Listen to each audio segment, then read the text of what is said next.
একজন মুশরিক হুজুর সাল্লাল্লাহু আলাইহি ওয়াসাল্লামের কাছে এসেছেন, এক কাফির, তার হাতে একটা ভাঙ্গা মূর্তি। হুজুর সাল্লাল্লাহু আলাইহি ওয়াসাল্লাম তাকে প্রশ্ন করলেন, তোমার এই মূর্তিটাকে কে ভাঙল? লোকটি বলল যে, হে আল্লাহর রাসূল, এই মূর্তিটি হচ্ছে আমার খোদা, আমি এটাকে সব সময় বিপদ মুক্ত থাকার জন্য এটাকে আমার সাথে রাখি। তো এটাকে বগল দাবা করে আমি যাচ্ছিলাম, যাওয়ার পথে আমার ন্যাচারাল কল, প্রকৃতির ডাক, এই পেশাব পায়খানা জাতীয় কিছু একটা করতে হবে আমাকে। তা আমি সেদিকে যাচ্ছি, মনে করলাম যে এই খোদাকে সাথে রেখে এই কাম করা ঠিক না। তাকে আমি রাস্তার পাশে দাঁড় করিয়ে আমি ওই প্রকৃতির ডাকে সাড়া দিতে গেলাম। আমি ফিরে এসে দেখি যে আমি যেটাকে দাঁড় করে রেখেছিলাম, যেটা আমার মাবুদ, ওইটার মাথা থেকে শুরু করে পা পর্যন্ত ভিজা। তা আমি মনে মনে ভাবলাম, নিশ্চয়ই কোনো পবিত্র পানি হবে, নইলে মাবুদের মাথা থেকে পা পর্যন্ত এত পানি আর কিসের পানি হতে পারে। এরপরে আমি মনে করলাম পবিত্র পানি, তো আমি একটু চেটে চুটে খেয়ে ফেলি। যখন আমি একে মুখ দিয়েছি তখন আমি টের পেলাম যে এটা থেকে গন্ধ আসছে আর কেমন জিহ্বায় টক টক মতো লাগে। তো ভাবলাম, পানি যদি পবিত্রই হবে তো গন্ধই বা আসবে কেন, আর এই ধরনের টক টক বা লাগবে কেন? আমি চিন্তা করলাম জিনিসটা কি। এদিক ওদিক তাকিয়ে দেখি দূরে একটা কুকুর দাঁড়িয়ে আছে আর তার নিচের থেকে পানি ফোঁটা ফোঁটা পড়ছে। আমি তখন বুঝলাম যেটা কি বরকতের পানি। তখন মুশরিক লোকটি বলছে যে আমার মেজাজটা এত খারাপ হয়ে গেল। আমি বললাম, তোরে আমি খোদা ডাকি, তুই কি খোদা না হুগা? তুই তো কিছুই না। কুত্তার পেশাব থেকে তোর নিজের শরীরকে তুই বাঁচাতে পারিস না, তো আমারই বিপদ থেকে রক্ষা করবি কি করে? এই কথা বলে ঠ্যাং ধরে এক আছাড় মারলাম, ভাঙ্গা গেল, নিজের ঠেকাইতে পর্যন্ত পার। হুজুর সাল্লাল্লাহু আলাইহি ওয়াসাল্লাম এটা শুনে হেসে দিয়েছিলেন এবং এই হাসিতে হুজুর সাল্লাল্লাহু আলাইহি ওয়াসাল্লামের দাঁত মোবারক দেখা গিয়েছিল। তো বন্ধুগণ, এই বিষয়টি হচ্ছে আল্লাহ পাক খুব স্পষ্ট করে বলছেন যে ওরা আমাকে ছেড়ে দিয়ে যাদেরকে ডাকে ওদের কোনো শক্তি নাই, ওরা নিজেরা সৃষ্ট, ওরা কিছুই সৃষ্টি করতে পারে না। ওরা, আল্লাহ কত পরিষ্কার করে বলছেন যে ওয়ালা ইয়ামলিকুনা লিআনফুসিহিম দাররা ওয়ালা নাফা, ওরা নিজেদের কল্যাণ অকল্যাণেরও কোনো ইখতিয়ার রাখে না। ওই মূর্তির গায়ে পেশাব করলো, ছেড়ে দিবার না।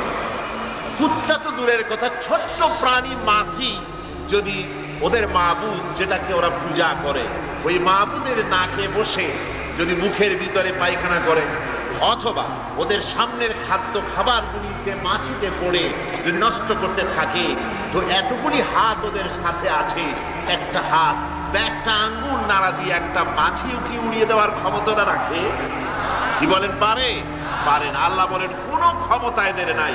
তোমরা খামোখাই রোগ মুক্তির জন্য, রুজি রোজগার বৃদ্ধির জন্য, চাকরির প্রমোশনের জন্য, সন্তান লাভের জন্য এসব কৃত্রিম মাবুদ তোমরা বানিয়ে নিয়েছো। যেরকম নাউজুবিল্লাহ মিন যালিক।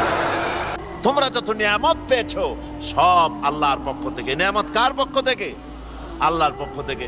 তোমার রোগ হয়েছে, আল্লাহর কাছে বলো। তুমি অসুস্থ হয়েছে, আল্লাহকে বলো, তিনি রোগ মুক্ত করে দেবেন। হযরত আইয়ুব আলাইহিস সালামের অসুখ হলো, অসুস্থতায় জরাজীর্ণ হলেন, অসুস্থতায় শেষ হয়ে যেতে লাগলেন, গায়ে পোকা হয়ে গেল, চামড়া গোশত গলে পড়তে লাগলো। তিনি সাহায্য চেয়েছেন কার কাছে? আমার বন্ধুগণ, বছরের পর বছর ধরে যখন তিনি রোগাক্রান্ত অসুস্থ, যখন গ্রামের লোকেরা বের করে দিয়েছে, জঙ্গলের ভেতরে দিনের পর দিন কাটাচ্ছেন অসুস্থ অবস্থায়, শরীরে পোকা ধরল, জিহ্বায় পোকা ধরা আরম্ভ করলো। হযরতে আইয়ুব আলাইহিস সালাম আল্লাহ রাব্বুল আলামিনের দরবারে হাত তুলে মোনাজাত করলেন, বললেন, রব্বুল আলামিন, আমার শরীরে ব্যাধিতে ধরেছে, গায়ে পোকা ধরেছে, গোশত পচে যাচ্ছে, কোনো কথা বলি নাই, কিন্তু এখন তো আর না বলে পারি না, যেহেতু আমার জিহ্বায় পোকা ধরে গেছে। রব্বুল আলামিন, তুমি মেহেরবানি করে আমার জিহ্বায় পোকা দিও না, জিহ্বাটা অন্তত ভালো রাখো। তার কারণ হলো আমার জিহ্বাটায় যদি পোকা ধরে যায় তাহলে তোমার মতো আল্লাহর জিকির আমি কি দিয়া করব? আল্লাহ রাব্বুল আলামিনের দরবারে রোগ মুক্তির জন্য পয়গম্বরের আল্লাহকে বলেছেন, সুতরাং রোগ মুক্তির জন্য আল্লাহ পাককে বলতে হবে। তিনি রোগ থেকে মুক্ত করবেন, তিনি ভালো করবেন, তিনি মন্দ করবেন, সব কিছুর মালিক হচ্ছেন তিনি। খায়রিহি ওয়া শাররিহি মিনাল্লাহি তাআলা, ভালো এবং মন্দ যা কিছু হয় সব আল্লাহর কাছ থেকে হয়। কার পক্ষ থেকে হয়? আল্লাহর পক্ষ থেকে হয়। এই জন্য এই কথাগুলি বোঝাবার জন্যই সূরা ফুরকানে এই আয়াতের মধ্যে আল্লাহ রাব্বুল আলামিন তাওহীদ এবং শিরককে স্পষ্ট করে দিচ্ছেন যে তাওহীদ হচ্ছে সেইটা যেটা মানুষ একমাত্র সমস্ত ব্যাপারে আনুগত্যের মস্তক অবনত করবে আল্লাহর কাছে, যা চাইবার সবটা চাইবে আল্লাহর কাছে, আর কারো কাছে না। আর কারো কাছে মাথা পাততে গেলে সেটাই শিরকের অন্তর্ভুক্ত হয়ে যেতে হবে, সবকিছুই আল্লাহ পাককে বলতে হবে। আমার বন্ধুগণ, আল্লাহ পাক হচ্ছেন এমন এক শক্তি যিনি মানুষের ভালো মন্দ সবকিছু তিনিই করেন। আল্লাহ তার রাসূলকেও বলেছেন যে আপনার যদি কোনো ক্ষতি আল্লাহ পাক করেন, কেউ সে ক্ষতি থেকে আপনাকে বাঁচাতে পারবেন না। আর আল্লাহ যদি আপনাকে কোনো মঙ্গল দেন, কোনো ভালাই আপনার কিসমতে লিখে রাখেন, তার থেকে পৃথিবীর কেউ আপনাকে সে ভালো থেকে, সে ভালাই থেকে আপনাকে বঞ্চিত করতে পারবে না। এটাই ঈমান হওয়া উচিত, এটাই আমাদের ঈমান হওয়া উচিত যে আল্লাহ পাক যদি আমার জন্য কোনো খারাপ ঠিক করে রাখেন, কোনো বিপদ যদি নির্দিষ্ট করে রাখেন, গোটা পৃথিবী আমাকে সেই বিপদ থেকে বাঁচাতে পারবে না। আর যদি আল্লাহ পাক আমার কোনো কল্যাণ চান, আমাকে ভালো করতে চান, তাহলে গোটা পৃথিবী সেই কল্যাণ থেকে আমাকে বঞ্চিত রাখতে পারবে না। এটাই হবে ঈমান। যেহেতু আল্লাহ পাক এমন ক্ষমতা তার, ওয়া হুয়াল কাহিরু ফাওকা ইবাদিহি ওয়া হুয়াল হাকীমুল খাবীর, বান্দাদের উপরে একচ্ছত্র ক্ষমতা হচ্ছে সে আল্লাহ পাকের। ওই আল্লাহ পাক বলছেন আল্লাহ ছাড়া কোনো মালিক নাই, একথাই ঘোষণা করো। কুল ইন্নী উমিরতু আন আকুনা আউওয়ালা মান আসলামা ওয়া লা তাকুনান্না মিনাল মুশরিকিন। বলো, আমাকে আদেশ দেওয়া হয়েছে, আমাকে আদেশ করা হয়েছে যে সকলের আগে আমি যেন আল্লাহর সামনে মাথা নত করে দেই। মাথা নত আল্লাহর সামনে হবে, আর কারো সামনে মাথা নত হবে না। দেখেন, আমাদের জাতির পিতা হযরত ইব্রাহিম আলাইহিস সালামকে আল্লাহ রাব্বুল আলামিন বলেছিলেন আসলিম, সারেন্ডার করো, মাথা নত করো। আমাদের পিতা হযরত ইব্রাহিম আলাইহিস সালাম আল্লাহ রাব্বুল আলামিনের দরবারে প্রশ্ন তুললেন না যে রব্বুল আলামিন কোন ব্যাপারে মাথা নত করব, কোন ব্যাপারে আনুগত্য করব। কোন ব্যাপার, কোন শর্ত, কোন প্রশ্ন না তুলে হযরত ইব্রাহিম আলাইহিস সালাম ঘোষণা করলেন আসলামতু লিরাব্বিল আলামিন। সবাই পড়েন আসলামতু লিরাব্বিল আলামিন। সারেন্ডার্ড হয়ে গেলাম, আত্মসমর্পিত হয়ে গেলাম আল্লাহ রাব্বুল আলামিনের সামনে। তিনি ছাড়া কোনো মালিক নাই, তার সামনে মাথা নত করে দিলাম। সুতরাং ইবাদতের ব্যাপারে, কোনো কিছু চাওয়ার ব্যাপারে, অর্থাৎ যে ক্ষমতাগুলি আল্লাহর, যেমন সন্তান দেওয়ার ক্ষমতা আল্লাহর, সন্তান দেওয়ার ক্ষমতা কার? সুতরাং এই ব্যাপারে কাউকে বলা যাবে না যে বাবা আমার সন্তান নাই, আমার সন্তান দাও। এটার নামই হচ্ছে শিরক। এটার নাম কি? শিরক। চাইতে হবে আল্লাহর কাছে, অন্য কারো কাছে না। আপনার সন্তান নাই তো আল্লাহর কাছে চান। কোরআনে কারিমে রব্বুল আলামিন বলেছেন আমি কাউকে পুত্র দেই, কাউকে শুধু পুত্র দেই, মেয়ে দেই না। কাউকে মেয়ে দেই, পুত্র দেই না। কাউকে মেয়েও দেই, পুত্রও দেই, আর কাউকে কিছুই দেই না। জোরে বলেন সুবহানাল্লাহ। সবকিছুর মালিক তিনি। স্ত্রী স্বামীর সাথে যে ধরনের প্রেম বিনিময় করে, যেমন ইনিয়ে বিনিয়ে ভালোবাসা প্রকাশ করে, এইভাবে যদি স্বামীর সামনে আর একটা পুরুষের সাথে, অথবা স্বামীর অগোচরেও আর একটা পুরুষের সাথে ইনিয়ে বিনিয়ে কথা বলে ভালোবাসা প্রকাশ করে, আর এই খবর যদি স্বামীর কাছে হয় অথবা স্বামীতে দেখে, তাহলে এটা স্বামী কি বরদাস্ত করবে? করবে না। কোন দুশ্চরিত্র স্বামী ওটা বরদাস্ত করবে না। স্বামী মনে করে যে আমার চরিত্র যতই খারাপ হোক, বউটা ভালো থাকা চাই। কোন দুশ্চরিত্র স্বামী ওটা বরদাস্ত করবে না। আচ্ছা, স্বামী যেটা বরদাস্ত করবে না, তার স্ত্রী আর একজনের সঙ্গে প্রেম করবে, স্বামী বরদাস্ত করবে না। কেন করবে না? স্ত্রী যে সুন্দর মুখের হাসি, এই হাসি এটা কি স্বামীর তৈরি? বলেন। তার সুন্দর চোখ, তার ভুরু, তার মাথার চুল, তার স্বাস্থ্য, তার রূপ, তার যৌবন, এর কোনো কিছুতে ওই স্বামীর কোনো অবদান আছে? কোনো অবদান আছে? নাই। সামান্য সামান্য কিছু অবদান আছে। চেহারাকে আরো সুন্দর করার জন্য কিছু প্রসাধনী খরিদ করে দিয়েছে, ছোট চুল থাকলে কিছু পরচুলা কিনে দিয়েছে, কিছু কাজল, কিছু লিপস্টিকের ব্যবস্থা করেছে। এই সামান্য একটু কাজল দিয়া আর একটুখানি লিপস্টিক কিনে দিয়া যদি এত বড় দাবি হয় যে ওই স্ত্রী আপনি ছাড়া আর কারো সাথে মিষ্টি হাসি দিতে পারবে না, তাহলে এবার চিন্তা করেন, ওই হাসিতে আপনার অবদান নাই, স্ত্রীর রূপ যৌবনে স্বাস্থ্যে আপনার কোনো অবদান নাই। 4 পয়সার একটা লিপস্টিক কিনে দিয়ে 5 টাকা দামের একটা কাজল কিনে দিয়া যদি এত বড় দাবি হয় আপনি ছাড়া কারো সাথে হাসতে পারবে না, প্রেম নিবেদন করতে পারবে না, তাহলে যে রব্বুল আলামিন মানুষের এই সৌন্দর্য তৈরি করলেন, জীবন দিলেন, সুন্দর চোখ দিলেন, মুখ দিলেন, নাক দিলেন, রূপ দিলেন, যৌবন দিলেন, ওই আল্লাহ ছেড়ে দিয়ে, আল্লাহকে বাদ দিয়া অন্য কারো কাছে হাত পাতলে, মাথা নত করলে আল্লাহ রাব্বুল আলামিন বরদাস্ত করতে পারেন না। কারোর সামনে মাথা নত করতে পারো না। অনেক মানুষ আছে বুজুর্গ লোক পেলে সেজদা করে, জোরে কর নাউজুবিল্লাহ। হারাম। এই জন্য কদমবুসি থেকেও সতর্ক হওয়া উচিত। কদমবুসি করতে গিয়ে যারা জানে না, মাথাটা নিচু করে ফেলে, যার কদমবুসি করতেছেন তিনি যদি ওই মাথা নিচু হয় রাজি থাকেন, তাহলে যে করলো সেও কাফের হলো, যারে করলো সেও কাফের হলো, জোরে কর নাউজুবিল্লাহ। এই জন্য সতর্ক থাকা উচিত কদমবুসির ব্যাপারেও। সেজদা একমাত্র আল্লাহকে, আর কাউকে সেজদা করা যাবে না।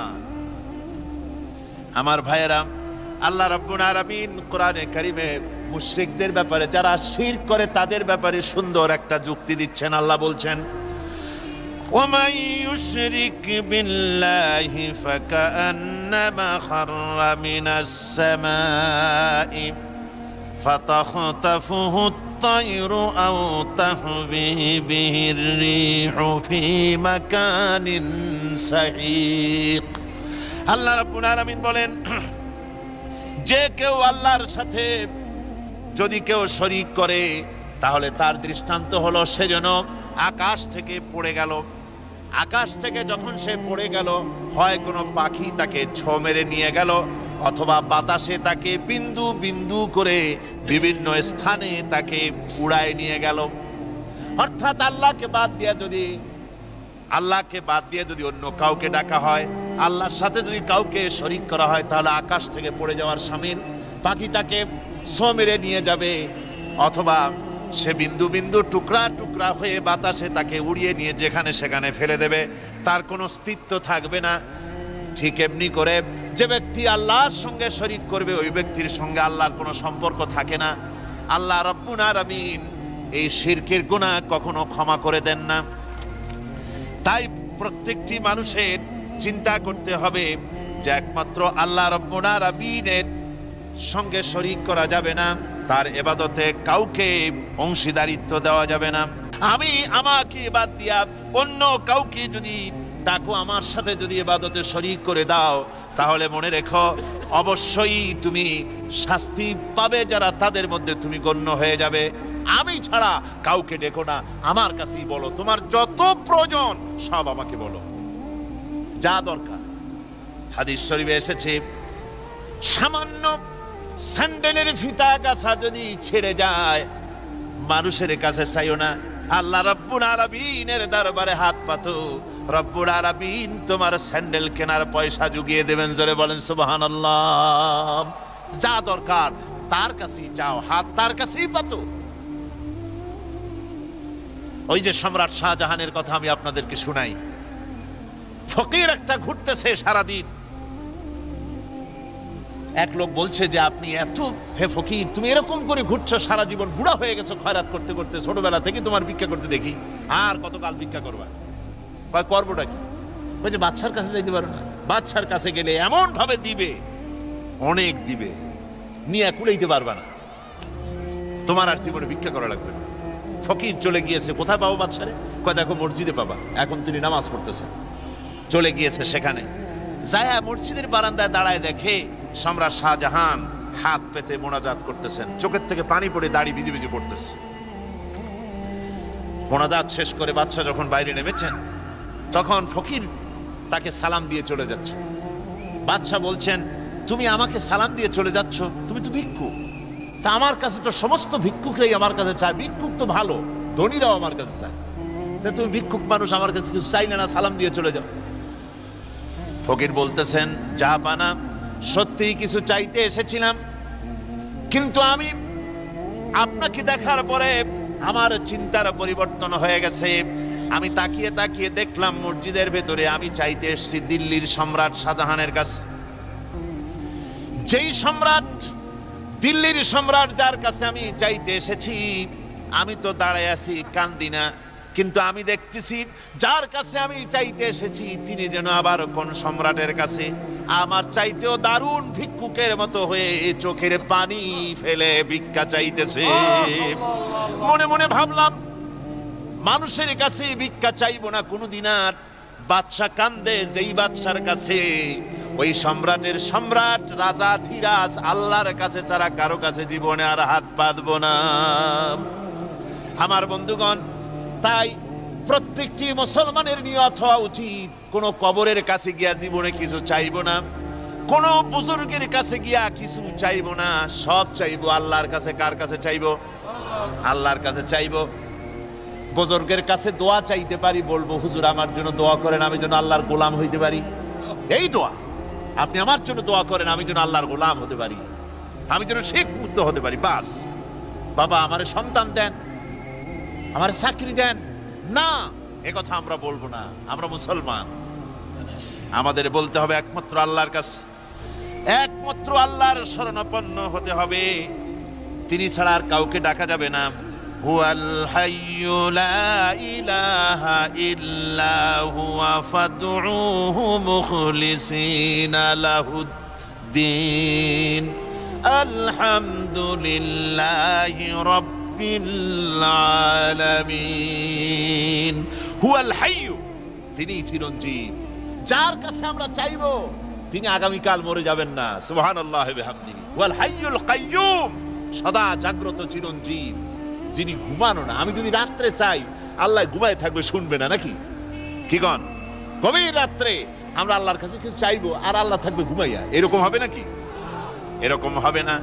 আবার আমাদের যখন দিন, বুঝলাম রাতের বেলা আল্লাহ বিশ্রাম করেন, ধরে নিলাম দিনের বেলায় আল্লাহ বান্দার কথা শোনেন, তাহলে দিন রাত্রের তো কত পরিবর্তন আছে। আমাদের দেশে ঢাকায় যখন দুপুর 12টা, তখন নিউ ইয়র্কে তখন রাত 11টা বা 12টা, সম্পূর্ণ উল্টা। তো এক জায়গার মানুষের চাইবে আর এক জায়গায় আল্লাহ তখন ঘুমায় থাকবে, আবার আর এক জায়গায় চাইবে আল্লাহ তখন সজাগ থাকবেন। আল্লাহর কি এইরকম নাকি? না। মহান আল্লাহ রাব্বুল আলামিন বলেছেন, শোনো, লা তাখুযুহু সিনাতুন ওয়ালা নাওম, নিদ্রা তন্দ্রা আল্লাহকে স্পর্শ করে না। সুবহানাল্লাহি ওয়া বিহামদিহি। তিনি সব সময় জেগে আছেন, তিনি সদা জাগ্রত, তিনি চিরঞ্জীব, তিনি বান্দার দিকে তাকিয়ে আছেন। আমার কাছে বলো, আমার কাছে চাও। কাবা শরীফে আমি বহুবার আল্লাহ পাক আমাকে নিয়েছেন, কিন্তু কাবা শরীফের ভেতরে ঢোকার কখনো সুযোগ পাইনি। আমার চোখের সামনে কত প্রেসিডেন্টরা ঢুকছে, আমি এতিমের মতো বাইরে দাঁড়ায় দাঁড়ায় কেঁদেছি, আর মনে মনে বলছি যে আল্লাহ, তোমার হাবিব তিনি যত জায়গায় চলাফেরা করেছেন, বসেছেন, ওগুলোর উপরে বিল্ডিং হয়েছে, ওগুলোর উপরে ইট পড়েছে, ওই অরিজিনাল জায়গাগুলি তো এখন আর নাই। কিন্তু একটা জায়গা আছে যেখানে এই বাইতুল্লাহ শরীফের ভেতরে তোমার হাবিব নামাজ পড়েছেন, যদি একবার একটু ঢুকতে পারতাম। দিলটা বড় একটা তামান্না ছিল। তো এবারে গালফ ক্রাইসিসের উপরে রাবেতা আলম ইসলামী তারা ইন্টারন্যাশনাল সেমিনার করলো, ওরা আমাকে দাওয়াত দিল। তো আমি মনে মনে চিন্তা করলাম যে আল্লাহ যদি এইবারে একটা সুযোগ দিতেন। ওই প্লেনে আমি ওই চিন্তা করতে করতে গেছি। তারপরে অনুষ্ঠান সূচি, হোটেলের মধ্যে যখন অনুষ্ঠান সূচি দিয়েছে, দেখি বৃহস্পতিবার দিন সকাল 7:30টার সময় মেহমানদের জন্য আল্লাহর ঘরের দরজা খুলে দেওয়া হবে। আমি তো পড়েই কেঁদে ফেললাম। 7:30 বাজবে কখন, আমি রাত 3টায় গিয়ে হাজির। সারা রাত তওয়াব করে তেলাওয়াত করে কাটায় দিয়া দরজা যখন খুলল, আল্লাহর ঘরের ভিতরে প্রবেশ করি, এত কান্না পেল, কাঁদলাম, প্রাণ ভরে দোয়া করতে লাগলাম। চারদিকে ফিরে নামাজ পড়লাম, তখন তো আর কেবলা, রশ্মি কেবলা তো আর নাই, এখন ভিতরে চারদিকে কেবলা, চারদিকে নামাজ পড়লাম ফিরে। আধা ঘন্টা পর্যন্ত কাঁদলাম আর দোয়া করলাম। আমার মনে চিন্তা হলো, আমরা 400 মেহমান সারা পৃথিবীর, আমি যদি একা বেশি সময় নেই, 20-25 জনের বেশি লোক ধরেনের মধ্যে, ওই লোকদের পরে জুলুম হবে, এই চিন্তা করে, তা না হলে আমি আরো কতক্ষণ থাকতাম। আল্লাহ ভালো জানে, আল্লাহ বোধহয় আমার খেয়াল এনে দিয়েছেন যে এত সময় থাকা ঠিক না, আর একজনের উপরে জুলুম হচ্ছে। আধা ঘন্টা দোয়া করার পরে, কান্দার পরে, যখন আমি দরজা থেকে বের হব, দরজাটা ভেতরের দিকে খোলে, সোনার দরজা।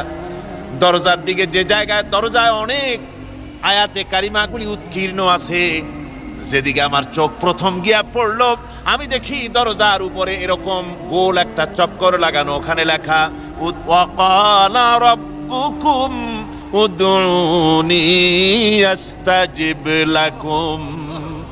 এমন জায়গায় আমার চোখ গিয়া ঠেকলো, আল্লাহ বলছেন ওয়াকালা রাব্বুকুম, তোমাদের রব তোমাদেরকে বলছেন উদউনি, আমারে ডাকো, আমি ডাকের সাড়া দেব। আমি আবার কানলাম, রব্বুল আলামিন, এতক্ষণ আমি তোমার কথা মতো কেঁদেছি, এবার জবাব দেওয়ার মালিক তুমি। আবার ভাইরা, আল্লাহ রাব্বুল আলামিন তিনি আমাদের সবচেয়ে নিকটে, যা খুশি তারে বলেন, প্রাণ ভরে বলেন, আল্লাহকে বলেন যা বলার, উদউনি আস্তাজিব লাকুম, আমারে ডাকো, আমি ডাকের সাড়া দেব। আমার বন্ধুগণ, আল্লাহ পাক কোরআনে কারিমে বলেন ওয়া ইযা সালাকা ইবাদি আন্নী ফাইন্নী করিব। ও নবী, বান্দা যখন আমার ব্যাপারে আপনাকে প্রশ্ন করে, আপনি বলেন, বান্দা যখন আমার ব্যাপারে প্রশ্ন করে, ফাইন্নী করিব, আমি বান্দার অতি নিকটবর্তী। সুবহানাল্লাহ, সুবহানাল্লাহ বলেন, ফাইন্নী করিব। কোরআন শরীফে আমরা যত জায়গায় দেখেছি, অনবী আপনাকে প্রশ্ন করা হয়, ওই সব জায়গায় আল্লাহ জবাব দিয়েছেন কুল, আপনি বলেন। যেমন আল্লাহ বলতেছেন ওয়ায়াসআলুনাকা আনির রূহ কুলির রূহু মিন আমরি রাব্বি। অনবী আপনাকে প্রশ্ন করা হয় রূহ কি জিনিস, আপনি বলুন রূহ হচ্ছে আল্লাহর একটি হুকুম। আবার বলা হচ্ছে ওয়ায়াসআলুনাকা আনিল আহিল্লা কুল হিয়া মাওয়াকিতু লিন্নাস। ও নবী আপনাকে প্রশ্ন করা হয় চাঁদ সম্পর্কে, আপনি বলুন এটি হচ্ছে জগৎবাসীর জন্য একটি চিরস্থায়ী ক্যালেন্ডার। মহাকাশে মহাশূন্যে আমি ঝুলায় রেখেছি একটা ক্যালেন্ডার, যাতে করে পৃথিবীর মানুষেরা মাস দিন গণনা করতে পারে। সুবহানাল্লাহ ওয়া বিহামদিহি। পৃথিবীতে ভুয়া ইলাহে ভরে গিয়েছিল, একজন ইলাহের পরিবর্তে বহুত ইলাহ ছড়িয়ে পড়েছিল, অনেকগুলি খোদা প্রতিষ্ঠিত হয়ে পড়েছিল। এই সমস্ত শিরক থেকে মানুষকে, বিশ্ববাসীকে মুক্ত করার জন্য, এই শিরকের অন্ধকার থেকে মানুষকে বাঁচাবার জন্য আল্লাহ রাব্বুল আলামিন রাসূল পাক সাল্লাল্লাহু আলাইহি ওয়াসাল্লামকে পৃথিবীতে প্রেরণ করেছিলেন এবং কোরআনে কারীম দিয়ে পথ দেখিয়েছিলেন। আজকে আমি যেখান থেকে আলোচনা করব সেখানে এই শিরকের কথা আসবে এবং অন্যান্য প্রসঙ্গ আসবে। আলোচনা করতে গিয়ে যখন যে প্রসঙ্গ আসবে, আমি ইনশাআল্লাহ যতটুকু সম্ভব আমি আলোচনা করব। তবে একথাও আমার খেয়াল থাকবে, প্রচণ্ড শীত পড়েছে, অনেক দূর দারাজ থেকে লোক এসেছেন, তারা যেন নিরাপদে যার যার ঘরে ফিরে যেতে কোনো কষ্ট না হয়, কোনো চিন্তা না আসে, সেজন্য সময়ের দিকেও আমরা লক্ষ্য অবশ্যই রাখবো ইনশাআল্লাহ। আর আল্লাহর কাছে তো গতকাল দোয়াই করেছি, যারা বাড়িঘর ফেলে মাহফিলে আসেন, আল্লাহ যেন তাদের বাড়িঘর এবং মাল সামান যা তার আছে, গবাদি পশু, অন্যান্য সম্পদ যা তার ঘরে সে ফেলে আসে, আল্লাহ যেন নিজে তা হেফাজত করেন। সবাই বলুন আমিন। এবং সকলের যাতায়াত যেন আল্লাহ পাক আসান করে দেন। এখন আমি ওখান থেকে আলোচনা করছি। মাওলানা এই শীতের কথা বলে সংক্ষেপ করতে চাচ্ছেন, আপনারা কি সংক্ষেপ করতে রাজি? আলহামদুলিল্লাহ।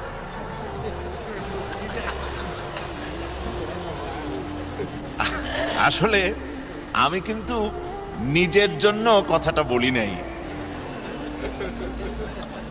আমার শীত তেমন লাগছে না, তবে আপনাদের যাওয়ার পথে শীত লাগবে এই জন্য বলেছিলাম। ঠিক আছে, আপনারা দোয়া করেন যে আজকের এই রুকুটি যা আমি আলোচনা করব এটার হক যেন আদায় করার তৌফিক আল্লাহ পাক আমাকে দান করেন।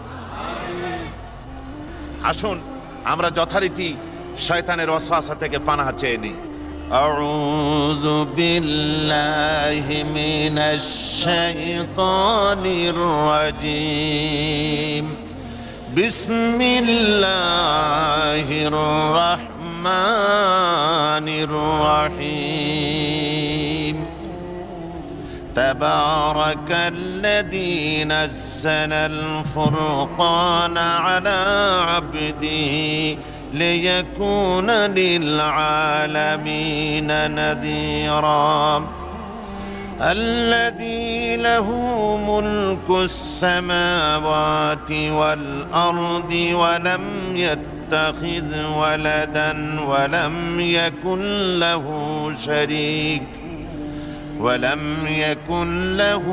شريك في الملك وخلق كل شيء فقدره تقديرا صدق الله العظيم।